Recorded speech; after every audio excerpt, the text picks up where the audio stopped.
نحمدہ ونصلی علی رسول الکریم اما بعد۔ پیارے بھائی، سوال آپ کا یہ ہے کہ یکم محرم سے 10 محرم تک یا محرم کے مہینے میں یا 10ویں محرم میں آدمی اپنی بیوی کے ساتھ ہم بستری کر سکتا ہے؟ جی ہاں، شریعت نے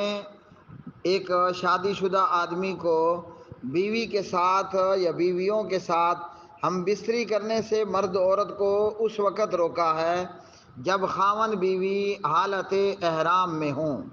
پیارے نبی جناب نبی رحمت صلی اللہ علیہ وسلم کی شریعت میں جب آدمی حالت احرام میں ہے، مرد ہے یا عورت ہے، نہ وہ حالت احرام میں منگنی کر سکتا ہے، نہ حالت احرام میں نکاح کا پیغام دے سکتا ہے، اور نہ ہی حالت احرام میں نکاح کیا جا سکتا ہے، اور نہ ہی حالت احرام میں بندہ اپنی بیوی سے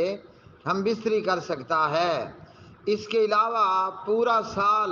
اور سال کے پورے 12 مہینے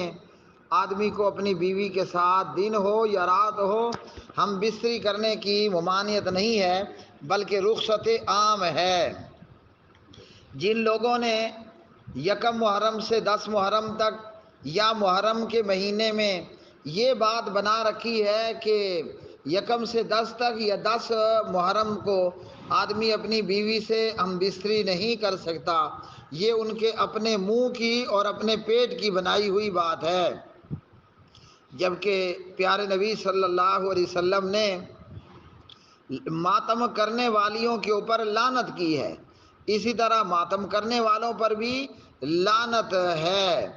زندہ قومیں شہداء کا ماتم نہیں کیا کرتی ہیں، کیونکہ شہید کی جو موت ہے وہ قوم کی حیات ہے۔ اس لیے یکم سے 10 محرم تک دن ہو یا رات ہو، صبح ہو یا شام ہو، شریعت محمدیہ صلی اللہ علیہ وسلم میں اللہ سبحانہ و تعالیٰ نے ہم بستری کرنے سے، صحبت کرنے سے منع نہیں فرمایا۔ یہ بدعتیوں کے اپنے بنائے ہوئے خود ساختہ گھڑنتو اصول ہیں، جن کا نبی کریم صلی اللہ علیہ وسلم کی شریعت سے کوئی تعلق نہیں ہے، اور قرآن مجید فرقان حمید نے کلمہ پڑھنے والوں کو اور مومنوں کو یہ حکم دیا ہے، یا ایھا الذین آمنو، اے وہ لوگو جو ایمان لائے ہو،